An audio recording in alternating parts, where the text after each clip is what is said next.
Bem-vindo, Vitor Hugo Mendes, ao podcast Pontes para o Futuro. É uma honra ter você aqui conosco nesse episódio hoje, onde nós vamos falar um pouquinho sobre comunicação. E eu começo contando um pouquinho mais sobre a tua trajetória. Vitor Hugo Mendes é um comunicador, escritor, jornalista, angolano de grande influência, com uma carreira consolidada na rádio, na televisão, destacou-se como apresentador de programas de grande audiência em Angola, tornando-se uma voz ativa na cultura e informação. Desde 2020, integra a RTP África, onde continua sua missão de levar conteúdos de qualidade ao público lusófono. Paralelamente ao jornalismo, é autor de livros que refletem sobre temas sociais e culturais, ampliando seu impacto como comunicador. Reconhecido pelo seu envolvimento em causas sociais, participa ativamente em projetos comunitários e campanhas de sensibilização, utilizando suas plataformas para promover mudanças positivas à sociedade. A sua integridade profissional e dedicação à comunicação e à escrita fazem dele uma referência incontornável na CPLP e no panorama mediático africano. Vitor, que honra ter você aqui conosco. Estou feliz com esta apresentação, deixa-me todo babado, né? Olha, muito obrigado, gostei bastante da forma como fui recebido, estamos aqui num lugar maravilhoso, num podcast que eu tive a honra de estar presente para o lançamento e partilhar com vocês um pouco do meu momento de vida. Vai ser gratificante. Boa tarde aos três. Obrigado, Vitor. Boa tarde, bom dia, boa noite, a hora que as pessoas nos estiverem a acompanhar e onde estiverem nos acompanhar também. É temporal. Exatamente. Vitor, começamos falando um pouquinho a importância da comunicação, né? Nós vamos falar sobre esse tema hoje aqui porque a comunicação, ela transcende barreiras. E ela faz com que, talvez, muitas mensagens que não chegariam a tantas pessoas conseguem ter esse acesso, porque talvez a tua voz chegue em tantos corações, faz com que as pessoas despertem, pensem tanto a respeito. E eu gostaria de começar te perguntando o que te levou a escolher essa carreira, como que foi essa trajetória, o que te motivou a ir por esse caminho? Bem, eu não escolhi, eu nasci para isso. Desde muito cedo desde que eu me conheço como pessoa, que a comunicação fez parte da minha vida, nem eu tinha ainda consciência. Lembro-me naquele tempo em Angola, na província de Malanje, onde nasci, os mais vezes diziam: este miúdo vai longe. Era uma vez. Este nasceu para a rádio, este nasceu para ser jornalista. Eu nem sabia o que era jornalista, nem imaginava. Em todas as escolas onde eu estudei, sempre fui uma pessoa em que, de facto, a relação com as pessoas, a comunicação esteve na minha vida. Eu tenho imagens, vídeos quando era criança e isso era muito visível. Portanto, eu não escolhi, eu nasci e eu sou muito feliz. Vamos a conversar há pouco tempo aqui e eu disse que eu sou muito feliz de fazer isso. Eu não escolhi isso porque eu quis ser famoso, porque eu quis aparecer, que eu quis ter um cargo. Até porque eu comecei na rádio e, portanto, a rádio as pessoas só ouviam a voz e já muitos anos depois, eu comecei em 94, programas infantis, e só foi em 2009 que eu entrei para a televisão e, portanto, quando fui para a televisão arrependi-me um pouco porque deu-me aquela visibilidade que eu estava habituado a um sigilo, né? E então eu não escolhi. E as pessoas têm um carisma muito grande por ti, justamente acho que porque ao mesmo tempo que tu és uma pessoa, uma figura pública, uma pessoa, né, que tem essa voz ativa, mas tu tens um canal aberto e recebe essas pessoas e fala com essas pessoas com tanto carinho, com tanta atenção, dando dicas, inclusive sugestões. Eu que já sou tua amiga e te acompanho já há mais de 6 anos, eu sei o quanto que tu dedica também do teu tempo para poder apoiar e incentivar as pessoas, né, nessa questão, nesse caminho da comunicação. Eu acho que o respeito consubstancia-se no facto de eu ser muito responsável e bastante profissional. E para além de que eu respeito muitas pessoas, não é? Eu gosto muito do ser humano. Eu respeito as pessoas independentemente de quem elas sejam, onde estão, o que fazem. Para mim, o mais importante é o ser humano. E depois, eu posso não ser muito sério na minha forma de ser e de estar, mas quando eu estou a trabalhar sou extremamente sério, altamente dedicado, super responsável, e é por isso que eu consigo conquistar este respeito e admiração, porque o meu trabalho tem as regras e eu consigo ser jornalista, eu consigo servir.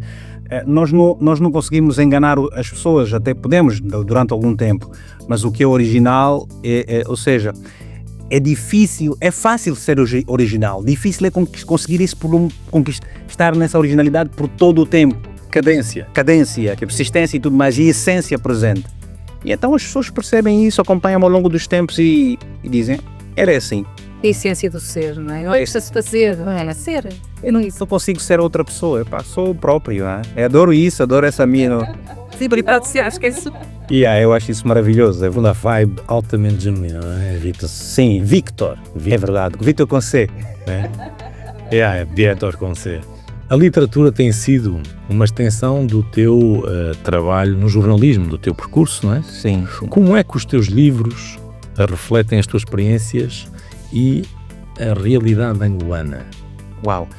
Aí sim eu posso dizer que eu escolhi passar a ser escritor, porque a comunicação está presente nas nossas vidas, não é? Nós comunicamos, a informação acompanha a nossa própria vida, nós por via da informação informamos-nos sobre os acontecimentos do mundo, mas depois a literatura traz um outro elemento para as nossas vidas, porque por via da literatura nós também informamos, também educamos, também entretemos, também transformamos pessoas. E eu gostava de vos dizer que eu nasci numa província e num país que durante muitos anos teve uma guerra armada. Angola teve uma guerra durante 27 anos. E eu nasci numa província das mais fustigadas pela guerra. Correto. E, portanto, eu só vim a conhecer o que é paz e o calar das armas em 2002, eu tinha 20 anos. E, portanto, os meus livros são um retrato, um reflexo das várias experiências que eu tive na vida. Eu podia ter sido um bêbado, eu podia ter sido um gatuno, eu podia ter sido um jovem sequestrado, eu tive todos os ingredientes por perto para ser uma pessoa que, ao nível social, estava nos escombros, na sarjeta, como se diz. Mas eu fiz escolhas. Eu costumo dizer às pessoas nas minhas palestras, nos encontros, nos eventos, e mesmo dos meus filhos, que as escolhas mais difíceis que eu fiz, atenção, sem consciência, mas aquilo com a noção de que isso não é bom, meu pai não vai gostar. E então eu fazia determinadas escolhas, não querendo ferir os meus pais, e eram as melhores escolhas que eu estava a fazer, só que eram escolhas difíceis. Imagina, estou no meio dos amigos e nós, quando somos jovens, somos influenciados por eles. Com certeza. E então eu dizia, não quero fumar, eu não quero beber, eu não quero ir para esse caminho. Então não fica mais nosso amigo, segue daqui. E eu tinha que sair. E mais tarde vim a saber que isto foram as melhores escolhas. E é isso que eu escrevo nos meus livros. Nas obras ficcionadas, nas obras em que eu falo um pouco de alguma realidade. É o Victor, é a minha vida, são as minhas experiências, é exatamente isso. Esta estrelinha, não é? Que nasce contigo, Victor, e que leva a escolher bons caminhos, quando tu terias tudo até para ir para outro tipo de andanças, não é? Sim, iam destruir o teu valor. Sim, eu costumo dizer que, sabes, eu posso ter necessidades, mas eu não sou homem que entra em desespero, porque eu acho que a minha vida rege por elementos cíclicos. Então, às vezes hoje aqui em Portugal, quando estou triste, estou desesperado por alguma coisa, estou triste com alguma coisa, eu estou assim, meio inseguro de alguma forma e tal, eu digo assim, Victor, lembras-te quando tinhas 20 anos, quando saíste malanche, ficaste 2 dias e tal, e passaste aquela situação, lembras-te? Tiveste paciência, então tenha só paciência. Lembras-te, Victor, quando aconteceu isso, quando tinhas 30 anos, quando... E é um exercício, porque trazer essas memórias... Para poder escravizar, para poder acalmar e tal, sim, é para poder reavivar a tal estrela, sim. É um pouco de ir buscar a nossa história como uma jornada de autoconhecimento, sim, não é? Sim, a força que já tivemos em momentos difíceis para agora transportarmos para o nosso hoje, não é? Para tomar decisões e para... E uma das coisas que me terá ajudado bastante, que infelizmente hoje cada vez menos pessoas abraçam a leitura. Naquele tempo há coisas que nós não conseguimos explicar sobre nós. Porquê é que fazemos determinadas escolhas? Porquê é que gostamos de determinadas coisas? Há coisas que nós não conseguimos explicar, não sabemos de porquê é que fomos para aquele lugar quando devíamos ter ido para outro lugar. Talvez hoje consigamos ter alguma noção, porque temos experiência, temos acima dos 40 anos, já vivemos várias experiências e já convivemos com outras pessoas, já temos acesso a outras informações. Os livros ajudaram muito. Porque eu costumo dizer assim, quem lê um livro nunca mais é a mesma pessoa, porque os livros antecipam experiências, antecipam visões. Porquê é que eu tenho que viver 10 anos como um empresário, uma empresária como são vocês, se vocês já escreveram um livro onde vocês retratam os vossos erros, os vossos problemas do passado? Se eu leio isso, eu já tenho meio caminho Pelo menos alerta. Ele fez alerta. Percepção, exatamente. Lições aprendidas. E eu, quando era puto, os 13, os 14, os 15, até os 20 anos, eu lembro que até os 26 anos, quando já comecei a ganhar dinheiro e comprava livros, eu lia entre 50 e 80 livros por ano de vários autores, muitos brasileiros, muitos portugueses, essas coisas todas. E isso também conseguiu moldar alguma personalidade minha. Com certeza. Deu-me aí alguns insights para seguir o caminho que eu fui seguindo na vida, como jornalista, como pessoas e tal. Yeah. Exatamente, ter bons livros como bons companheiros de ensinamento, não é? Foi sempre isso. Bom, Vítor, tu tens digamos, um impacto social, estás envolvido em causas sociais, isso é notável. Como é que tu achas que a comunicação também ajuda tudo o que são causas sociais? Eu, na verdade, eu passei a fazer isso para devolver aquilo que eu ganhei. Nós estamos em contextos completamente diferentes, temos mentalidades completamente diferentes, somos de realidades completamente diferentes, mas a verdade é que quando eu comecei por dizer que eu vivia a guerra, naquele tempo nós, para comer, comíamos fruto das ajudas humanitárias que chegavam à nossa província. Para vestir, era graças às roupas que vinham no fardo. Há uns projetos de, quer dizer, as pessoas às vezes, hoje eu conheço, quando eu vou, por exemplo, ao Douro, ponho as minhas roupas não usadas, ponho naqueles depósitos nas ruas, Sim. porque eu sei que aquilo vai a um país africano, um país na Ásia, um país onde há gente necessitada, porque eu vivi e cresci assim. As roupas que eram doadas. Entendes? Então, essa sensibilidade foi desenvolvida por aí. Então, hoje com essa consciência, eu fiz um trabalho com Pedro Mantorras, foi do Benfica, aqui fomos a Malásia, vamos caminhões com bens alimentares e todos os anos eu em Angola, todos os meses, eu só não fazia caridade em dezembro, porque normalmente dezembro é o mês de todo mundo é solidário. Então eu deixava que os outros que não eram ao longo do ano, que fossem em dezembro, e eu fazia o ano todo.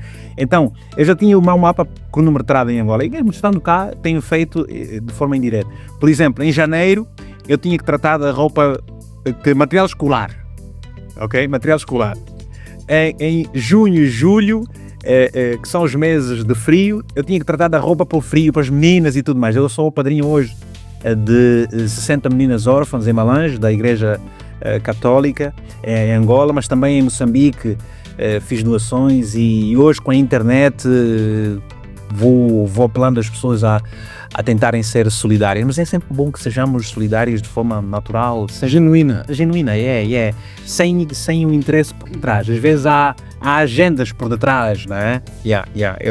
Vítor, e aproveitando essa questão das redes sociais, né? Nós estamos vivendo a era da inteligência artificial. Eu acredito que pode contribuir muito, mas também pode trazer muitos problemas. E entre esses problemas, um deles são as fake news, né?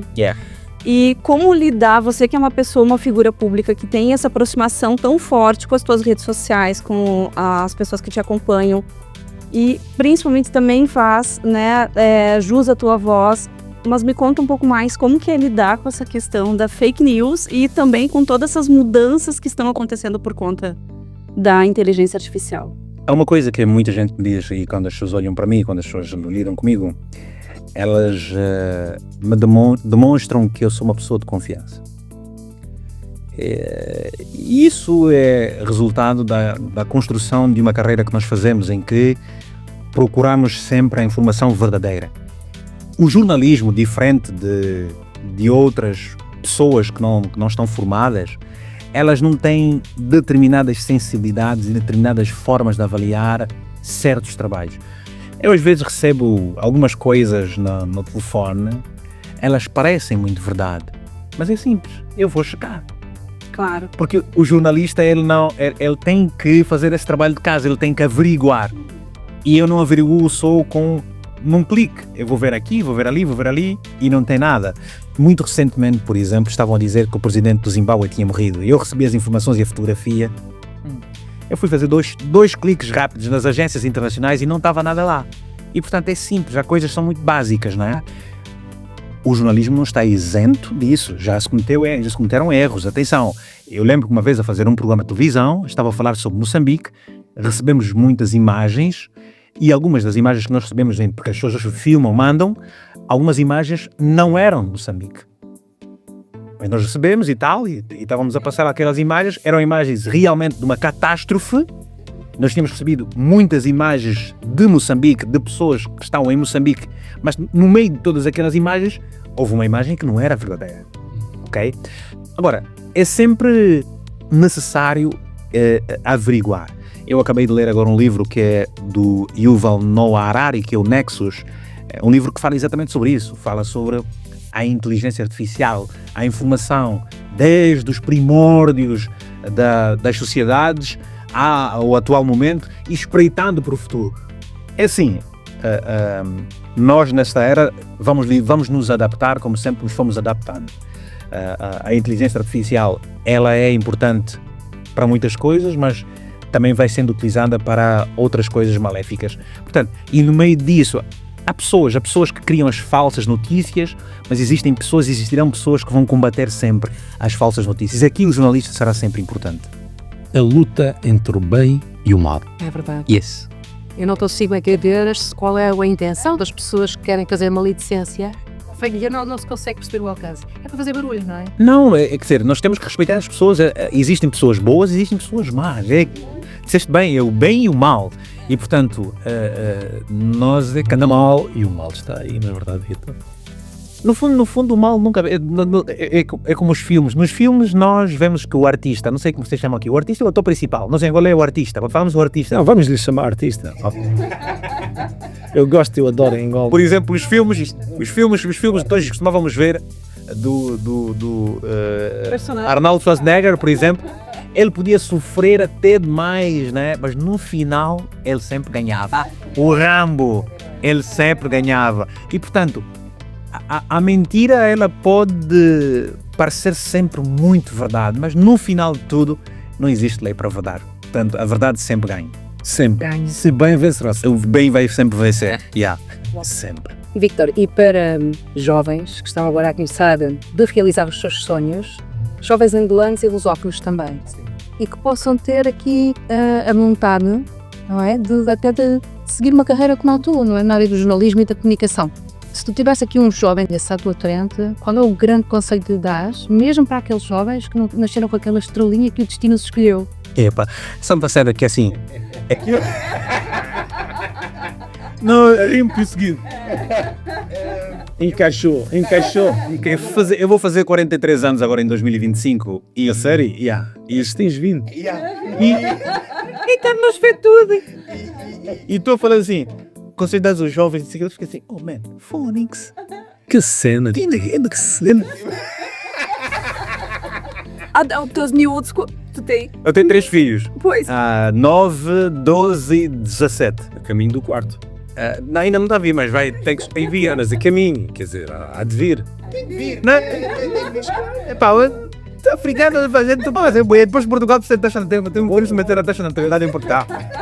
Vou adicionar aqui uma palavra que as minhas queridas e estimadas amigas não conhecem, que é camba. Meu camba. Vamos a isso então. Vamos a isso, camba. Que é amigo para... Camba. Um camba, já. É com capa que se escreve o camba. Camba, capa. Bem, é o seguinte, eu aqui em Portugal tenho recebido muitas pessoas para falar e que me vêm perguntar, vou às universidades a conversar. Eu há dias estive na faculdade de curso de comunicação social na Autónoma. Amanhã vou estar na faculdade de Direito aqui de Lisboa para conversar com a malta. Hoje, antes de cá vir, eu almocei com uma rapariga que se está a estrear também como jornalista na RTP África. Eu estive a passar algumas informações. Bem, o que eu digo é apenas o seguinte: o jornalismo é uma profissão muito bonita, como é médico, como é engenharia, como é pilotagem. Agora, nós temos que estar lá com a consciência de que é uma profissão que não dá o dinheiro como dão outras profissões. Portanto, nós temos um ordenado normal e vivemos a vida, podemos fazer muitas outras coisas, né? Tem múltiplas saídas. Portanto, não é daquelas profissões em que a pessoa quer enriquecer. Quem quiser enriquecer, seja empreendedor. Portanto, vai empreender e aí não há limites para o que se vai ganhar, salvo o esforço que vais a empreender. O jornalismo é uma profissão bonita, tem um preço que se deve pagar para poder-se exercer a profissão como se fizesse. Já não é aquilo que foi no passado, que aliás tudo tem estado a mudar.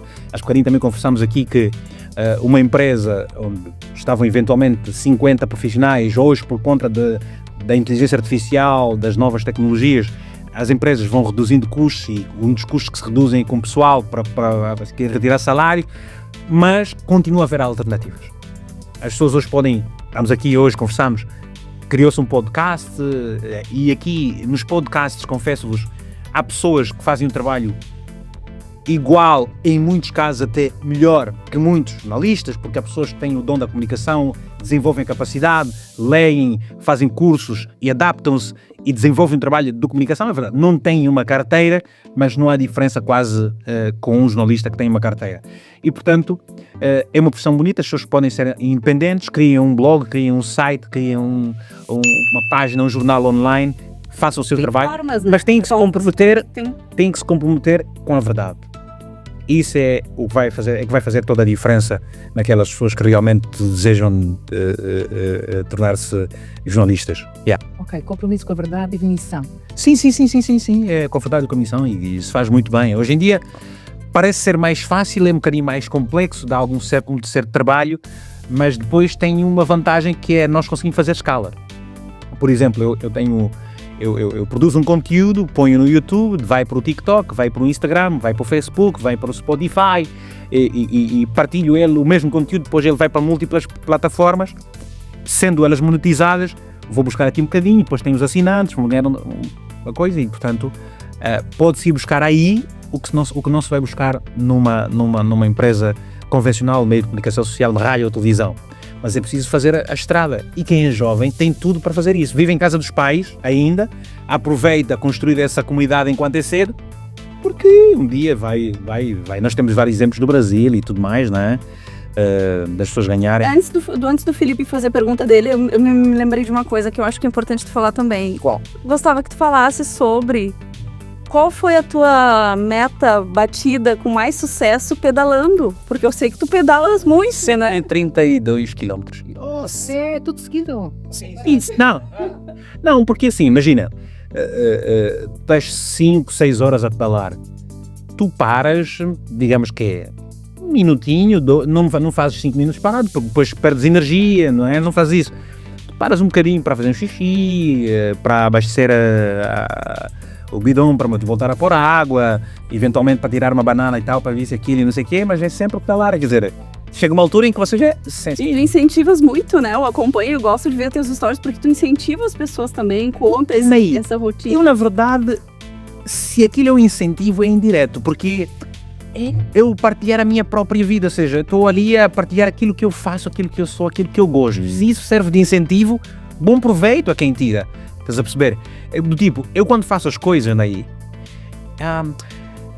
é tipo, estás a ver É paixão. É paixão, eu vou fazer uma coisa que vai me dar uma tesão do caraças, mas é para mim, é uma coisa que eu vou gostar imenso, não é? Ou seja, se nós reinventássemos o filme Forrest Gump, agora em 2025... Para não ver esse filme, não consigo dizer isso. Era um homem que de repente lembrou-se que tinha que correr e ele correu. Yeah.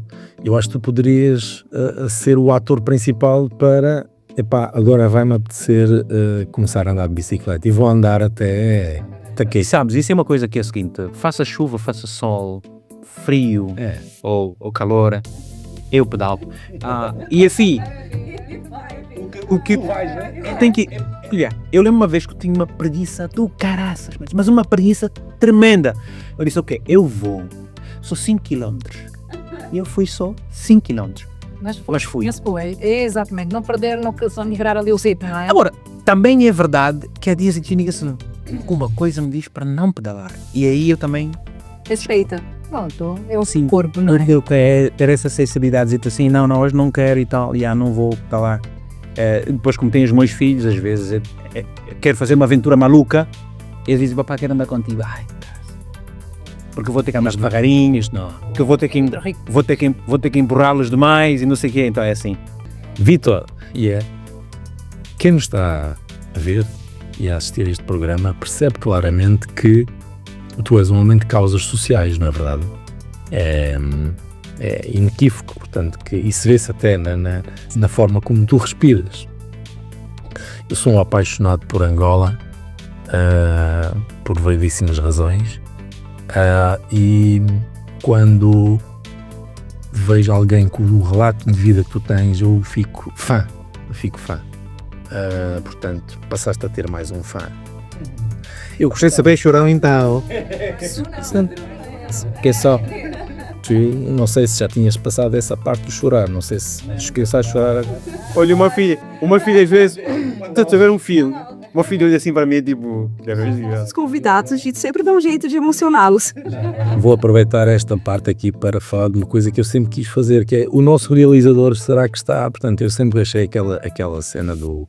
quando estava num programa de televisão e o apresentador falava, o nosso realizador, portanto, não sei, portanto, dizer aqui o nosso realizador estará seguramente a fazer aqui alguma coisa para que estas coisas corram bem.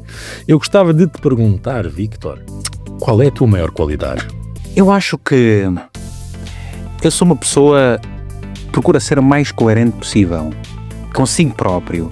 As pessoas com quem eu me relaciono profissionalmente, os meus amigos, as pessoas que eu conheço no dia a dia, as pessoas com quem eu tive alguma relação afetiva, elas conseguem ficar com a sensação de que eu sou uma pessoa de confiança. Eu acho que isso é uma coisa que sim, que se estabelece, que é verdade. Eu gosto disso em mim e presumo que seja isso, seja essa a ideia com que as pessoas ficam depois de terem um contacto comigo permanente, não num minuto, nem 2 minutos, mas vão lidando, porque às vezes essa é a minha percepção, é aquilo que eu acho que sou, mas cada um depois pode ficar com uma relação completamente diferente. Mas posso duvidar muito, não devo estar errado, que a confiança e lealdade são coisas que eu adoro muito, adoro. Bom, tão bom que ser assim um ser humano, não é? A confiança pesa 100%, não pode haver porcentagens. É confio, não é? Porque eu gosto de gostar das pessoas, eu não gosto das pessoas pelo que têm, pelo que fazem, por onde estão, não é? Para mim isso é importante. É importante, não vou dizer que não, é relevante, mas eu acho que gostar de ti como tu és, a partir do momento em que tu não tens nada para me dar, mas eu gosto de ti da mesmo jeito, eu acho que isso é maravilhoso. Eu gosto disso. Toca-me profundamente. Gosto de sentir isso, eu acho que eu gosto disso. Eu tenho uma pessoa amiga em que ela e eu conhecemos uma circunstância muito próxima, num momento muito particular e tal, e ela me mandou um vídeo e dizia mais ou menos assim, é que se eu tenho enquanto mulher, se eu gostar de ti por um desejo, é porque é amor, é paixão, é tesão, aquela coisa aí. Se tens uma coisa para me dar, é um interesse e tudo mais. Mas quando eu gosto de ti, e quando eu não sei porque eu gosto de ti, então isso é amor. Eu gosto de gostar das pessoas assim. Eu gostava de perguntar mais uma coisa a esse propósito, porque eu sou apologista e foco muito isto nas relações que eu tenho com as pessoas. Sim. Ter amor e dar amor não tem que ver só com uma relação afetiva. Não. Eu costumo dizer que eu preciso dar amor todos os dias para todas as pessoas com quem eu me cruzo, para que todas as forças que muitas vezes se atravessam no nosso dia-a-dia, que não são propriamente de amor, Sim. se abram. Não é verdade? Mas eu, por conta desse hábito, desta forma de ser, já me lixei muitas vezes.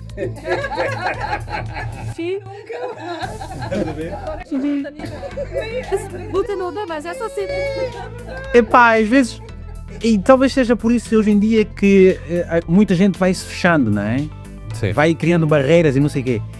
Bom, hoje eu digo que já não preciso fechar tanto, não preciso, porque eu tenho um faro completamente diferente, eu sinto também já, tenho uma preparação, sei lá, que posso dizer espiritual, experiência na vida, olho no olho, vejo o comportamento fio, a leitura, o probado, que se mexe e tal, a conversa, o ritmo, depois os timings e tudo mais, e dificulto a entrada da pessoa na minha vida para testá-la, perceber. Eu já não tenho tantos problemas, mas mesmo assim, às vezes a gente leva, porque temos um coração tão bom. E muita gente vai lá e... Ele vê tanta paulada, Sou teu fã. mas é uma coisa que eu acho que... Mas eu acho que uma coisa que eu acho que é fixe. Se a pessoa faz aquilo, está-se bem, fiz. Vai para frente. Eu dizia a uma pessoa, a pessoa que trabalha com ninguém, agora é assim, olha, quem me prejudica, não me prejudica. prejudica a si próprio, porque eu vou avançar sempre. Ritual da vida, cada um colhe aquilo que semeia. Aquilo que tu semeias sempre amor, é amor. Podes não sabem da vida, mas vai. É ou não é? É sim, é isso mesmo. Eu te digo nisso. Tenho aqui mais uma pergunta para ti que tem a ver com a tua marca pessoal do legado. Pessoal profissional, qual é o legado que tu queres deixar para as futuras gerações? Não só os teus filhos, não só quem te ouve, mas todos aqueles que ainda estão para ver. Não, e meus filhos são do mundo, e os meus filhos, eu dou-lhes o exemplo, partilho com eles, e digo assim, meus amigos, meus caros, vocês têm aqui perto aqui perto algo que o mundo inteiro talvez esteja a procurar. Eu vos ensino, vocês me vêm a fazer, a arrumar, a lavar, a trabalhar, a fazer as coisas todas, vocês têm aqui o exemplo claro para copiar, mas vocês farão as vossas escolhas.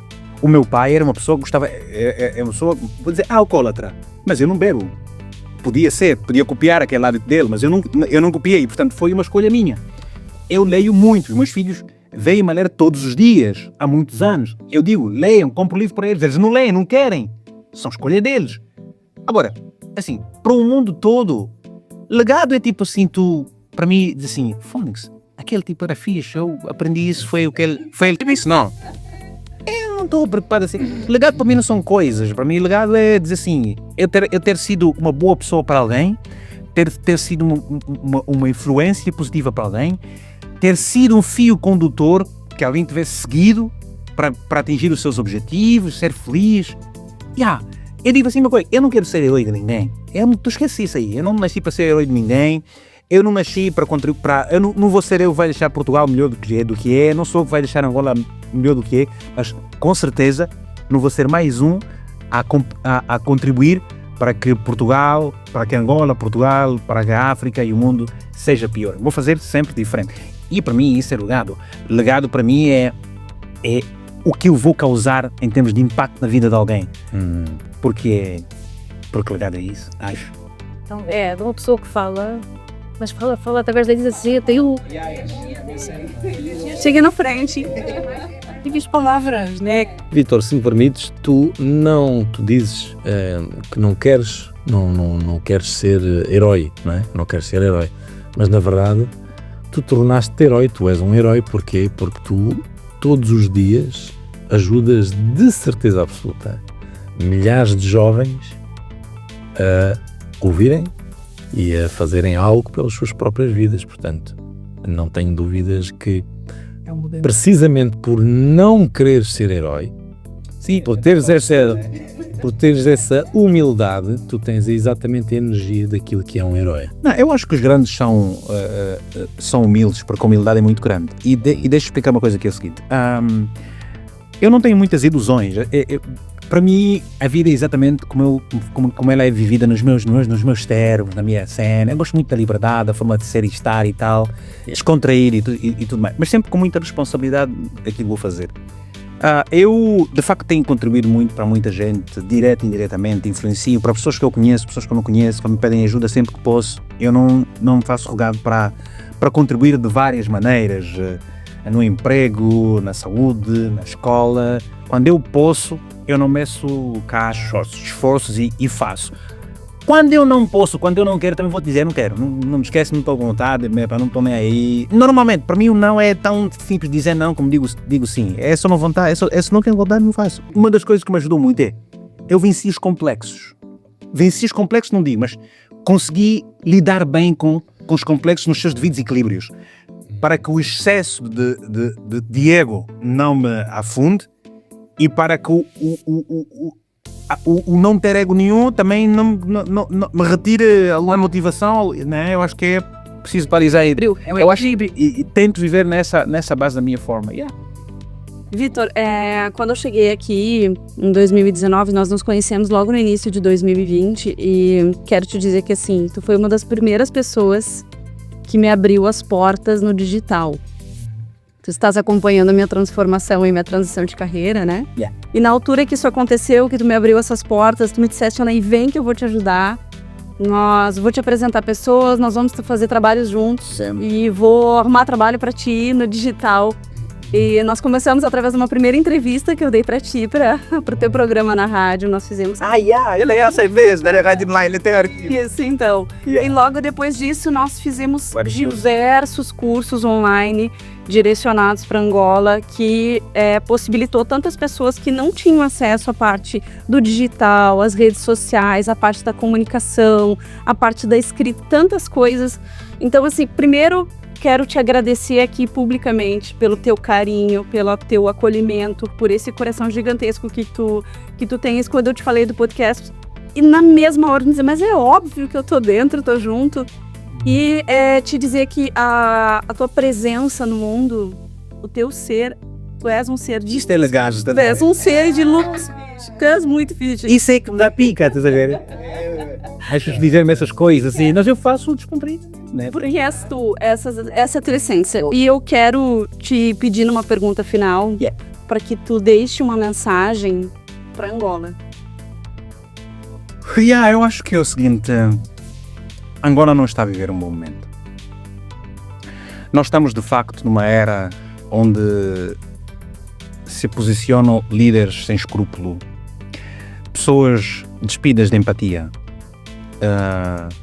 rasgadas de qualquer um compromisso moral, ético, para servir as sociedades. E, portanto, o meu apelo é que sejam fortes o suficientes para não se deixarem influenciar. Resistam o máximo às lutas da vida, às peripécias, ao isolamento, à dor, à amargura, mas não comprometam a alma. Eu acho que Angola é nossa, não tem dono, nós vamos passar e há uma referência que nós vamos criar. Como eu disse, eu não me sinto melhor que absolutamente ninguém, não quero, adoro a minha imperfeição, mas se me chamarem para um desafio, eu estou lá. Se eu amo, eu vou, eu faço diferente, faço-me marcar. E portanto, quem não aproveitar a oportunidade para ser uma boa pessoa e servir com dignidade, perdeu uma soberana oportunidade de ser tratado como um ser humano com valores e com ideais. Eu não vou ser o melhor de todos, mas não vou ser mais um. Eu vou ser o Vítor Gomes. Muito bem, uma salva de palmas, fantástico. Merece. Uma salva de palmas. Estou bastante emocionado com aquilo que foram as tuas palavras e irei refletir sobre elas mais tarde. Obrigado. Este podcast encerra sempre com um momento épico, já é uma marca nossa, que é nós darmos as mãos, construirmos uma ponte que será levada até ao infinito. Porque tu és uma pessoa que vai até ao infinito, não é? E portanto... Muito obrigado. Muito obrigada. Foi simplesmente